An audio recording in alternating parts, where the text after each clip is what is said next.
Baik, assalamualaikum warahmatullahi wabarakatuh. Waalaikumsalam warahmatullahi wabarakatuh. Bismillah, alhamdulillah, Allahumma sholli ala sayyidina Muhammadin alhamdulillah wa ba'du. Terima kasih teman-teman semuanya atas kemauannya, kehadirannya, mudah-mudahan membawa keberkahan bagi kita semuanya. Dan semoga kita semuanya tergolong tercatat sebagai hamba-hambanya yang terus mendapatkan cucuran kasih sayang Allah Subhanahu wa taala. Dimudahkan segala urusannya, dilapangkan hatinya, diberikan kesabaran, ketabahan atas segala macam ujian dalam hidup kita ini tidak pernah habis.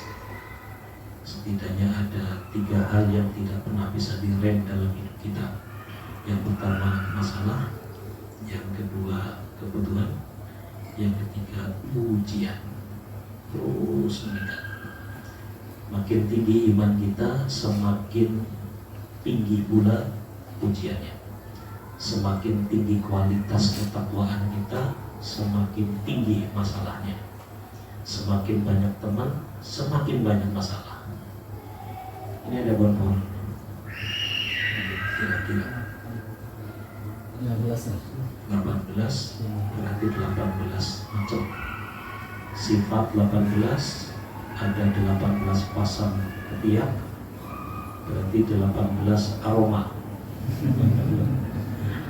Artinya semakin banyak teman, maka potensi untuk semakin banyak masalah semakin tinggi. Jadi pohon semakin menjulang tinggi, semakin kuat tempaan angin. Maka di mana-mana ketika ada angin topan, angin yesus, pohon-pohon yang tumbang itu biasanya pohon yang besar. Kalau pohon kecil gini bakal tumbang.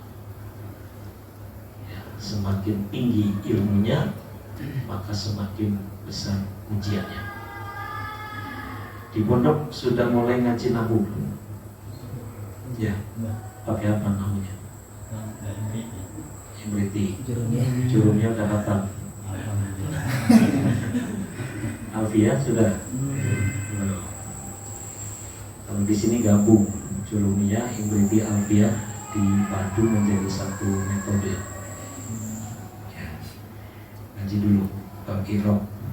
Al-Iqrobu huwa tarjiru awal-fil kalimi likhtilafil awamilid dakhilati alaiha lafdun al-taqdir wa aqsamuhu arba'atu raf'un wa nasbun wa khafdun wa jazmun.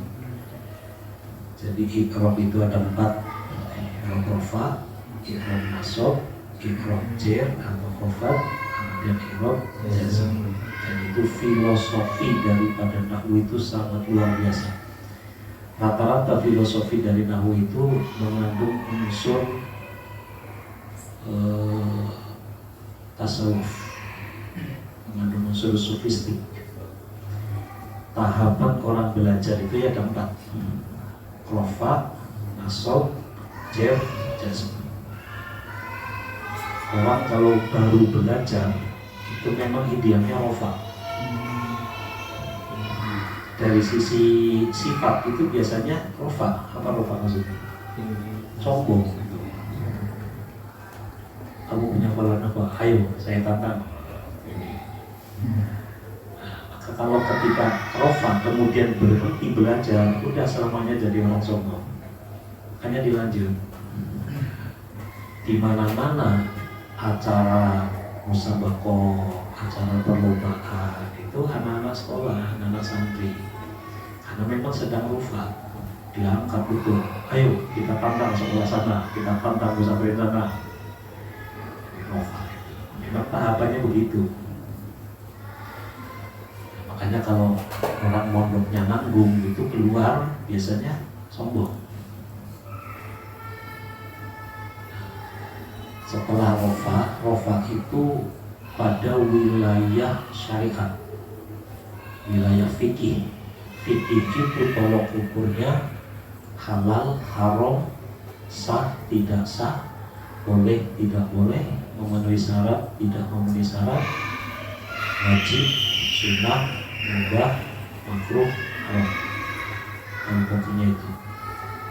Maka ketika kita berhenti di pelajaran syariat, di pelajaran fikih, itu biasanya gampang menyalahkan orang lain, senang menyalahkan orang lain, dan berpotensi senang ribut. Karena fikih itu selalu ada perbedaan. Kenapa ada perbedaan? Karena dalil yang dipakai adalah kebanyakan dalil dhon. Ngerti dalil? Dalil itu teman-teman sering nonton YouTube kan, dikit-dikit mana dalilnya? Ya, harus pakai dalil. Agama ini adalah agama dalil, semua harus ada dalilnya. Apa dalil? Landasan. Salahnya landasan. Dalil itu ma yustadallu bin nadris sahihi fihi ala hukmin syar'iyyin amaliyyin ala sabilil qat'i awil dhanni. Kalau menurut bahasa, dalil itu artinya sesuatu yang menunjuk kepada sesuatu yang dikehendaki. Itu dalil. Naraya itu dalil. Berarti orang begitu baca langsung tahu, oh berarti ini air mineral mereknya Aqua, merek Naraya. Ya. Semua air mineral gini semua bilangnya kalau beliin Aqua merek Sanford. Sama kayak zaman dulu, asal sepeda motor orang bilangnya Honda. Honda siapa ini? Karena kendaraan yang pertama kali dikenal oleh masyarakat mereknya Honda, sehingga semua orang mengatakan roda 2 itu disebut Honda. Ya, sejarah pertama kali muncul air mineral, air putih kemasan ini bermerek Aqua, sehingga yang lain semuanya dinamakan Aqua. Apa tadi?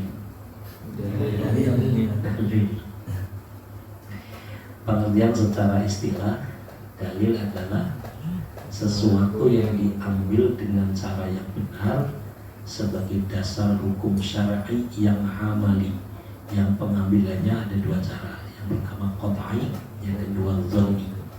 Qat'i itu langsung, qat'a itu apa qat'a ini? Jadi begitu dibacakan, orang nggak perlu nanya, langsung menerima dan langsung paham. Qul huwallahu ahad. Katakan Tuhan itu ahad, esa. Perasaan ada 3, kalau berarti bukan Islam aja udah selesai. Begitu dengar nggak perlu nanya, nggak perlu pakai tafsir, orang sudah paham. Itu qat'i. Aqimus shalah, dirikanlah sholat. Perasaan akhir zaman ini nggak perlu sholat, yang penting eling-eling, berarti aliran batinah udah selesai. Apapun madhabnya, apapun organisasinya, ngaku Islam setuju dengan sholat. Itu qat'i. Dhanni itu yang sangkaan. Contoh ini, suami sama istri dua-duanya sudah wudu, mau berangkat ke masjid, kemudian mau sholat sentuhan, batal nggak? Kulit ketemu kulit, batal nggak? Batal nggak? Tidak. Batal nggak? Batal nggak? Baru 3 orang. Sudah 3 pendapat.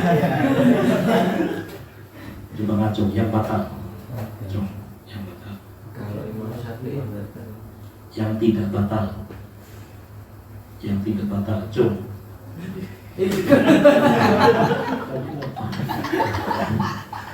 Yang tidak batal ngacung. Yang nggak ngacung ikut kelompok mana? Tergantung. Bayang nggak maksudnya? Ini baru segini orang, belum sebatang, belum sedunia. Ini saja udah banyak sekali pendapat. Kenapa? Karena dalilnya untuk apa nggak tadi? Selama ini kalau sama istri duluan, batal nggak? Istri siapa dulu?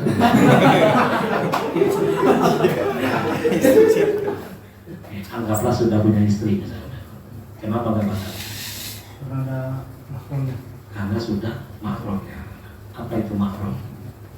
Seorang yang haram dinikahi. Apa itu mahram? Seorang yang Seorang yang haram dinikahi. Orang yang Haram. jangan ngaco lagi. Mahram itu orang yang haram dinikah. Suami istri haram apa halal menikah? Halal. Bingung? Suami sama istri itu mahram apa bukan mahram? Bukan mahram. Hmm? Bukan. Yang sering kita dengar muhrim. Muhrim atau bukan muhrim? Muhrim. Kalau belum nikah, muhrim bukan? Bukan. Apa muhrim? Orang yang memakai ihram. Itulah bang. Muhrim itu orang yang berikhram. Kalau mahram orang yang haram menikah atau dinikahi. Suami sama istri mahram atau bukan mahram? Bukan. Bukan mahram. Mahram. Apa itu mahram tadi? Seorang yang haram dinikahi. Orang yang haram dinikahi. Suami sama istri haram atau halal? Halal. Halal. Lebih bingung kan? Ya nggak batal karena sudah jadi mahram. Waktu belum nikah halal menikah, sudah nikah jadi haram menikah. Apa bingung kan ya?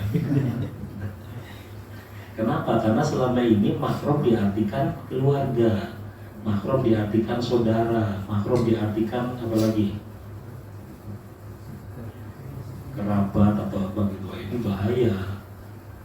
Misalkan saya punya kos-kosan, ada anak gadis kos di tempat saya, karena sudah saking akrabnya kayak keluarga, wah ini udah jadi mahram. Karena mahram diartikan keluarga, wah kacau jadinya. Siapa lagi yang nggak batal tadi? Sampai batal nggak tadi? Hah?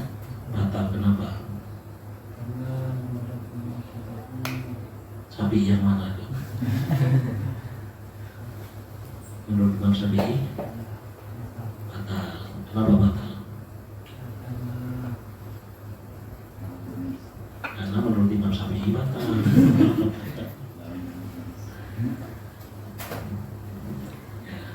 Karena dalilnya udon. Ada beberapa hadis Rasulullah sudah wudu mau sholat mencium istrinya. Ada lagi ketika Rasulullah sedang sholat, waktu sujud, tempat sujud Rasul terhalang oleh kaki Siti Aisyah. Sambil sujud, beliau sambil menyingkirkan kaki Siti Aisyah kemudian sujud. Bangkit dari sujud, gelebat, terhalang lagi. Waktu mau sujud, menyingkirkan kaki Siti Aisyah, sujud. Bermula dari situ. Kemudian pertanyaannya, pada saat Rasulullah mencium istrinya, yang dicium apanya? Nah, di situ tidak dijelaskan. Pada saat Rasulullah menyingkirkan kaki Siti Aisyah, itu kulit ketemu kulit atau terhalang oleh sesuatu. Nah, di situ tidak dijelaskan. Sehingga muncullah yang namanya ijtihad. Para pakar, orang yang berijtihad namanya mujtahid. Sampai hari ini yang diakui dunia sebagai seorang mujtahid ada 4. Syafi'i, Maliki, Hanafi, Hanbali. Beliau berempat ini hidup di daerah yang berbeda-beda, dengan kondisi yang berbeda, dengan kultur yang berbeda, sehingga ijtihadnya pun juga berbeda. Nah, sehingga muncullah yang namanya fikih itu fahmu amrin bi amrin, memahami suatu masalah dengan melihat duduk permasalahannya. Gampangnya, ketika kita mau memutuskan suatu hukum, itu harus tahu TKW-nya dulu, tempat, kondisi, dan hukum. Apa hukumnya sholat?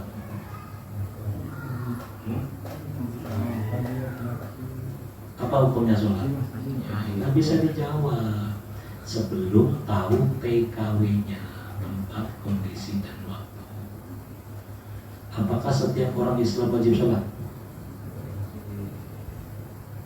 Tidak. Tidak. Terus yang wajib? Yang seperti apa? Sehat. Ya kan muslim tadi bertanya muslim. Beragama saya. Apakah setiap orang muslim wajib sholat? Tidak. Terus yang wajib yang seperti apa?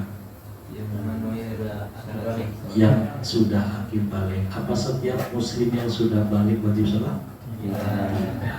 Terus yang wajib yang seperti apa? Tidak. Yang memenuhi syarat.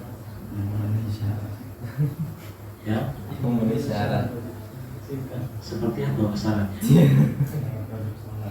Balik beragama sehat. Dari situlah yang bikin orang kadang-kadang ribut. Kenapa? Karena pertanyaannya masih umum, dijawab oleh seseorang menggunakan analisa dia, menggunakan ijtihad dia, sementara pertanyaannya belum tentu cocok dengan kondisi si penjawab. Gitu. Bagaimana caranya sholat? Nah, mungkin sampai bikinnya beda-beda. Caranya sholat gimana? Tergantung sholatnya sholat apa, itu kan? Sholat wajib. Bagaimana caranya sholat wajib? Tunggu dulu. Sholat fardu atau wajib ada dua. Ada fardu ain, ada fardu kifayah. Caranya beda. Fardu ain berarti sholat 5 waktu. Caranya gimana? Tunggu dulu. Diem atau musafir? Caranya beda nggak? Beda. Diem. Caranya gimana? Kita mungkin tinggal di rumah, tinggal di kampung kita. Caranya sama nggak? Tidak. Sehat atau sakit? Sholatnya orang sakit sama sehat beda nggak? Tidak. Sakit. Nah, sakitnya gimana? Sakit paru sama jadi harus detail gitu, baru ketemu jawaban. Yang sering ribut kan punya keris, musri, haram gitu dulu. Kalau kerisnya saya ganti pistol, apa hukumnya? Pernah dengar kan? Jawaban masuk umum, tapi langsung dijawab pasti salah. Kenapa salah? Karena belum tahu kondisinya, waktunya kapan, tempatnya di mana, kondisinya bagaimana, baru ketemu kesimpulan hukumnya. Itu fikih. Nah, kembali ke Rofat tadi. Ketika jenengan itu belajar berhenti di situ, saya jamin pasti jadi orang sombong. Yang kedua, gampang menyalahkan orang lain. Ya, akhirnya mana dalilnya? Ayo kita buka, kita bapak, ayo. Mana kitabmu, mana dalilmu. Jadi merasa dirinya paling benar sendiri.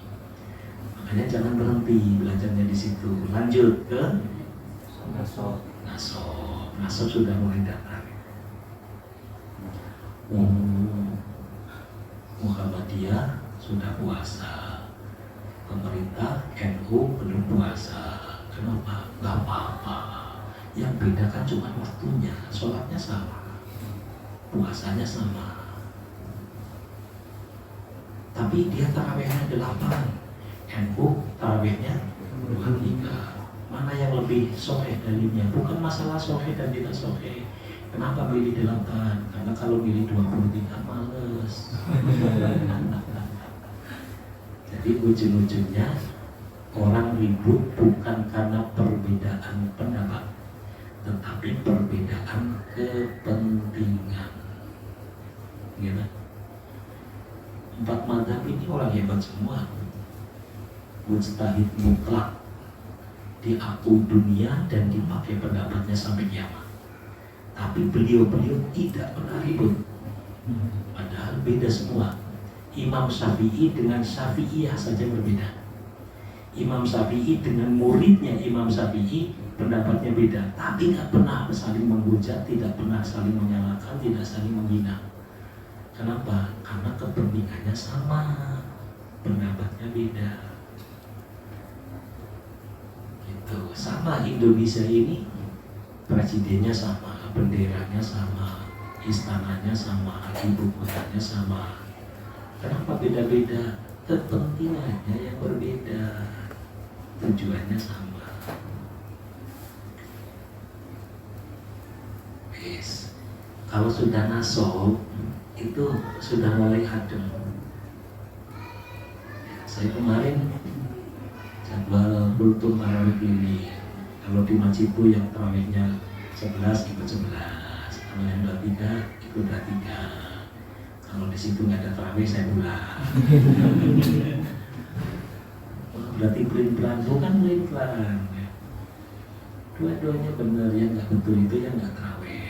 Yang nggak tarawih pun juga nggak salah, sunnah. Kadang-kadang yang sering ribut itu yang sering nggak tarawih. Yang tarawih itu adem-adem aja, mau 23, mau 11 sama.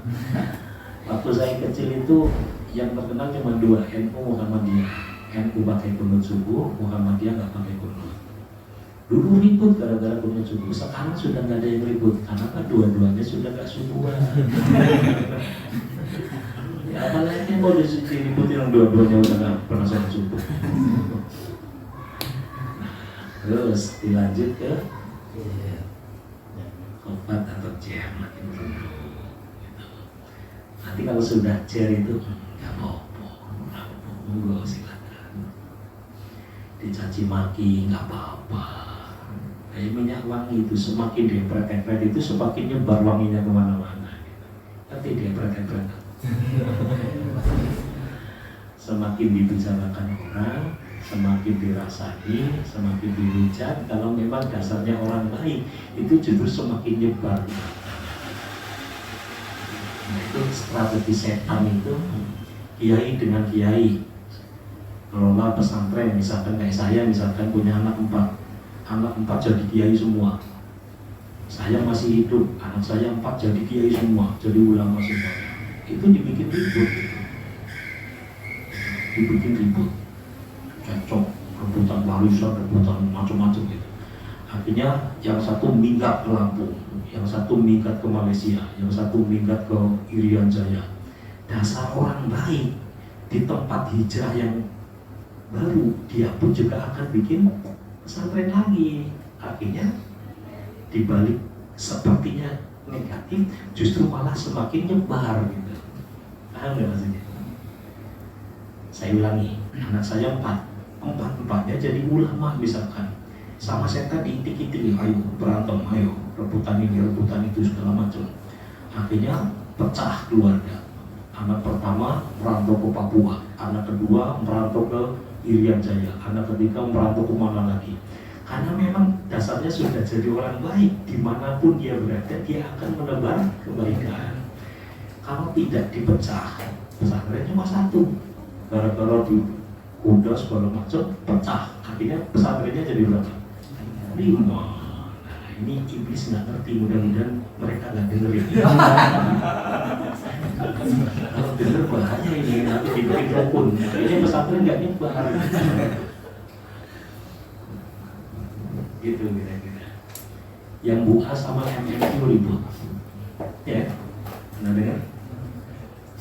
Akhirnya cari tanah lagi, dapat tanah di sini. Ternyata di sini gabung juga. Ketambah nomor puro gantiin 3 pesantren. Akhirnya gara-gara ribut pecah, cari lahan biar nggak gabung di Selayang. Akhirnya jadi nyebar, di Selayang ada, di sini ada. Gitu. Ini iblis nggak tahu ini strategi ini. Kalau tahu nanti dibikin rukun lagi. Gitu. Bagi orang yang sudah wafat itu, jadi semuanya positif, semuanya baik. Kelihatannya aja yang baik. Nah terakhir jazm, apa jazm? Mati.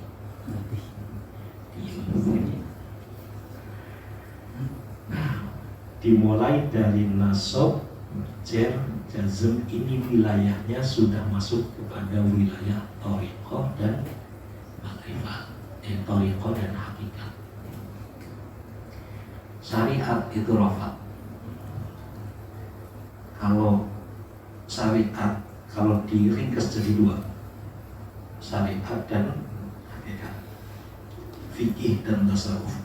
Thariqat itu jalan di tengah-tengah, diringkas jadi dua, syariat dan hakikat atau fikih dan tasawuf.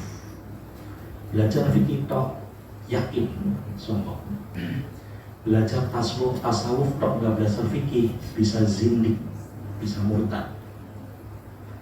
Man tafaqqaha wa la tasawwafa faqad fasaqa. Barang siapa yang hanya belajar fikih tetapi tidak belajar tasawuf, maka berpeluang menjadi orang fasik. Fasik itu apa?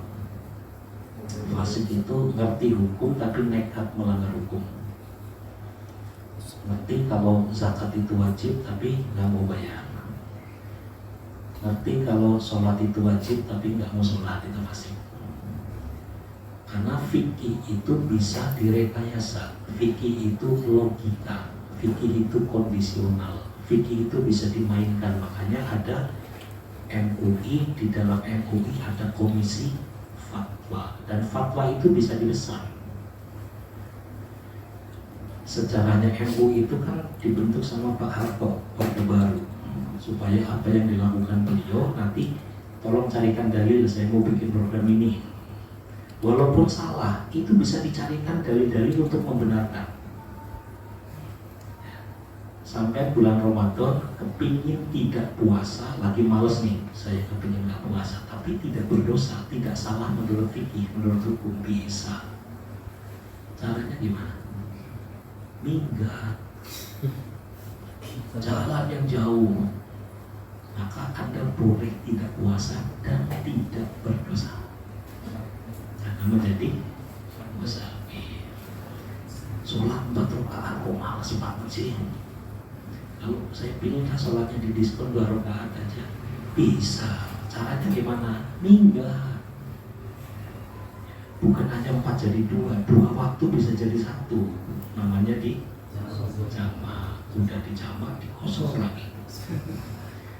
Duhur asar cukup 4 rakaat. Dalam waktu 1 waktu. Sampai kepingin tidak bayar zakat, bisa dicarikan dalil, dan dalilnya sahih. Punya tabungan, misalkan emas 1 kilo, contoh yang gede aja sebenarnya. Adalah contoh ditipu. Kalau sudah sampai 1 haul, itu wajib mengeluarkan zakat 2,5%, 85%. 85 gram emas itu wajib 2,5% bayar zakat. Misalkan tabungan emas dimulai hari ini, tanggal tanggal 2 Mei. Tanggal 2 Mei tahun depan itu wajib dikeluarkan zakatnya. Gimana supaya tidak ngeluarin zakat? Tanggal 1 kamu ambil tabungannya, kemudian jual. Udah wajib zakat. Kenapa? Karena wajib zakat itu kalau memenuhi haul 1 tahun. Itulah fikih. Barang yang haram bisa diotak-atik jadi halal, bisa. Barang yang halal diotak-atik jadi haram, bisa. Rokok apa hukumnya?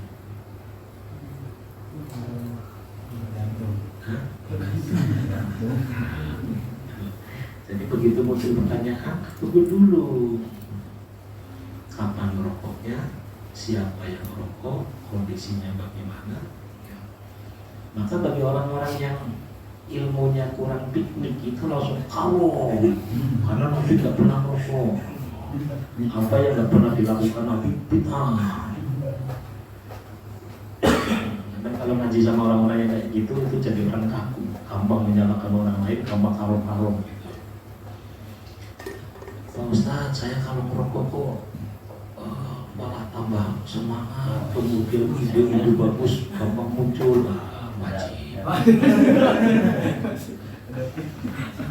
Pak Ustadz, saya kalau merokok jadi pusing, mual, makruh, tapi nggak sampai pingsan. Pak Ustadz, saya kalau merokok langsung mati. Tapi tergantung kondisi. Punya batu akik, punya jimat, apa hukumnya? Hah? Apa hukumnya?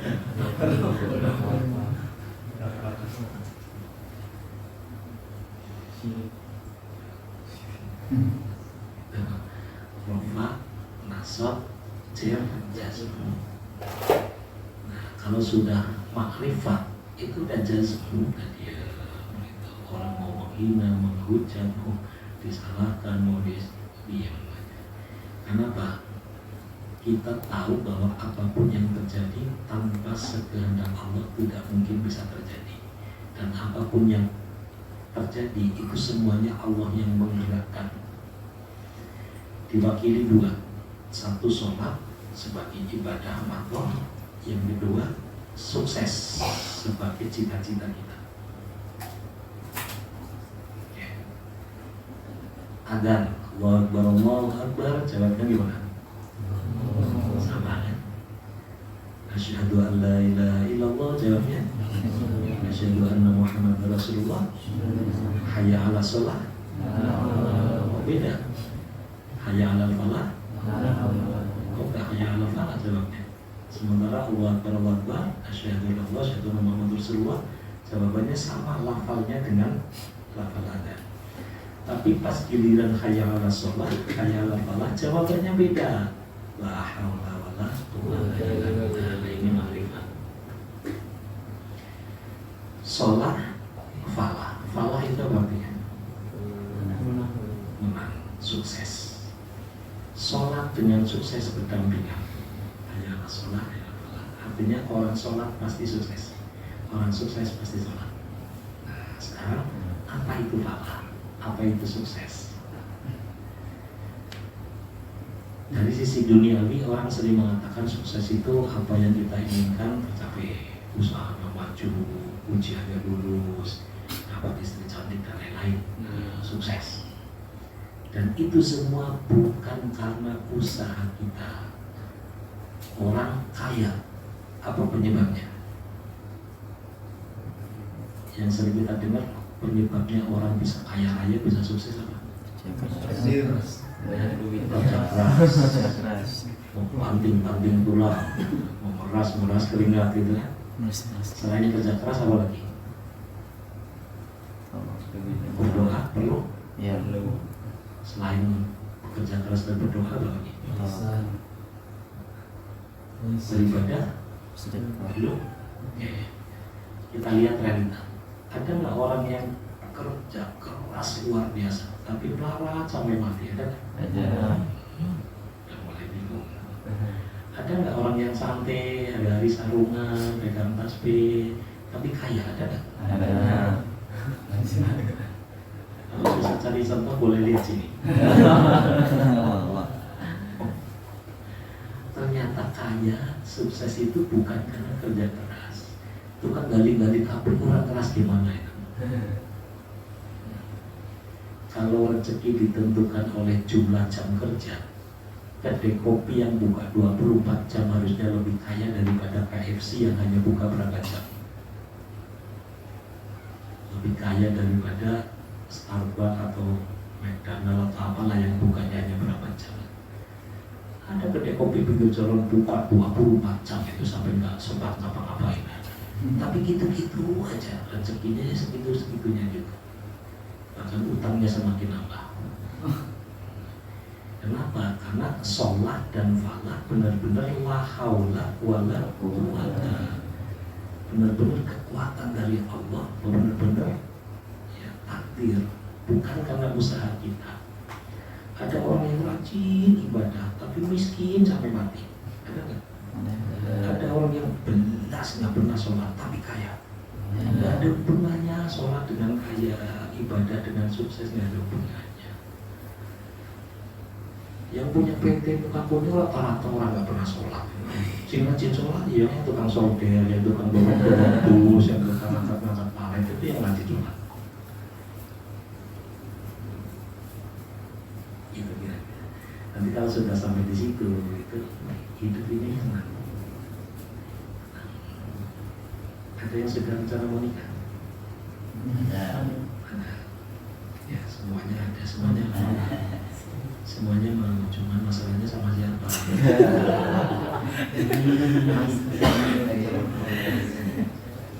Yang sering kita dengar doa untuk pengantin, mudah-mudahan menjadi keluarga yang doa itu sudah di luar kepala tapi nggak paham apa itu sakinah, apa itu mawaddah, apa itu rahmah. Sakinah itu sukun, ya, jazm tadi. Tenang itu nutrisinya adalah zikir. Waddah itu cinta yang orientasinya adalah duniawi, materi, fisik, dohir. Sedangkan rahmah itu kasih sayang. Kasih sayang itu nutrisinya kesetiaan, perhatian, kemudian komitmen. Ada orang sampai nenek-nenek, kakek-kakek tapi mesra gitu, boncengan, mana-mana bareng, canda-canda, guyon. Dari sisi fisik apanya yang menarik.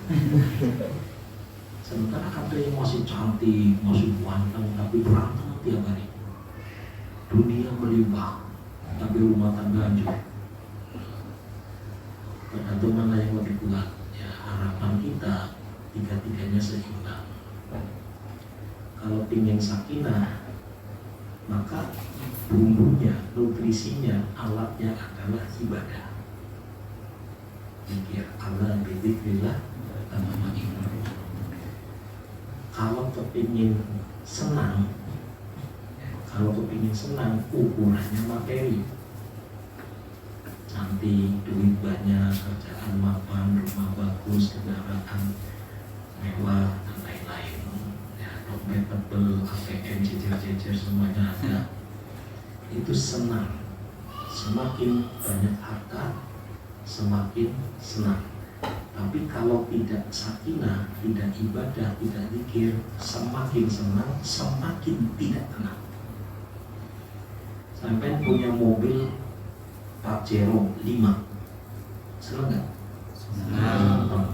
Ketemu orang cerita, tenang nggak? Enggak. Semakin banyak materi yang kita dapatkan, semakin senang. Tetapi semakin tidak tenang kalau ibadahnya bermasalah. Tenang hidupnya, ibadahnya bagus, duitnya banyak, tenang dan senang. Tetapi belum tentu bertahan sampai kakek nenek. Kenapa? Karena tidak setia, tidak saling menghargai, tidak saling menghormati, tidak saling mengisi, tidak saling melengkapi. Tidak ada kasih sayang di sana. Ada nggak orang yang rajin ibadah tapi cerai? Ada. Kiai ustaz-ustaz banyak yang nggak baik. Ada nggak orang yang duitnya banyak, kekayaan yang beli marwah sampai beli apa aja bisa. Kalau ada kepala orang dijual dia pun bisa. Tapi rumah tangganya berantakan, ada nggak? Padahal rajin ibadah, duitnya banyak. Kenapa bisa cerai? Berarti yang tidak didapatkan yang ketiga. Ingin rumah tangganya bertahan sampai mati, ya tiga-tiganya harus seimbang. Kita kira gitu. Bis, Subhanallah.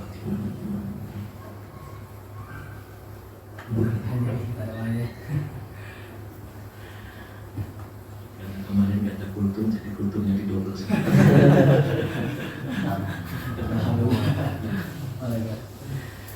Ya artinya kalau nanti teman-teman sudah nggak belajar di PGMI lagi, jangan berhenti. Mondok lagi kalau masih ada kesempatan mondok. Kalau tidak ada kesempatan mondok ya tetap harus belajar. Nah saran saya untuk belajar fikih saya anggap sudah selesai. Ya, syarat rukun sholat udah ngerti ya. Syarat rukun puasa udah tahu. Ya udah tinggal lanjutkan. 3 syariat, tarekat, hakikat. Kalau diringkas 2 syariat dan tasawuf. Harus belajar tasawuf. Kalau nggak belajar tasawuf, nggak pasti. Ya, gampang stres, gampang menyalahkan orang lain, gampang cekcok, gampang ribut, dan merasa dirinya selalu benar. Akhirnya yang muncul sombong. Fikih itu ke sono, tasawuf itu ke sini. Misalkan gini, Bapak itu sombong banget. Bagi orang yang belajar tasawuf, tunggu dulu, dia yang sombong atau saya yang minta dihormati? Tapi kalau nggak belajar tasawuf ya terus aja dasar munafik, dasar sombong. Dia medsos, semua yang ditujukan orang lain semua. Oh dasar munafik, dasar pengkhianat. Sombong. Coba baca tanda-tanda orang munafik. Itu cocok semua dengan kelakuan kita. Tapi kita nggak mau mengakui. Kayak apa? Kayak munafik.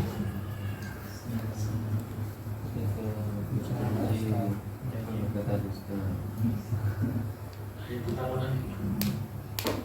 Innal munafiqina yukhadi'una Allah wa huwa khadi'uhum wa idza qamu ila shalah qamu kusala. Malas nggak salah. Cocok banget dengan kelakuan kita. Terus yura'unan nas. Kebanyakan kita sholat ibadah karena riya. Terus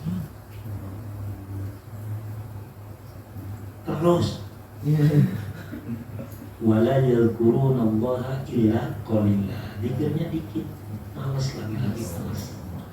Itu kan ada kue banget semuanya kan. Ya, tapi kalau kita dibilang dasar munafik, marah.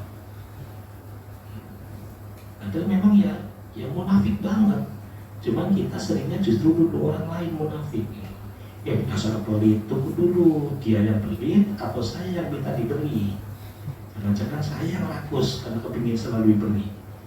Kalau yang diberi orang lain tetap aja pelit. Tapi kalau yang dikasih kita, wah malu dermawan ini. Oh ternyata bukan orang lain yang pelit, kita yang selaka yang ingin selalu diberi. Gitu. Belajar tasawuf. Bismillahirrahmanirrahim. Allahumma shalli ala sayyidina Muhammad wa ala ali sayyidina Muhammad sayyidil awwalin wal akhirin wa sallim.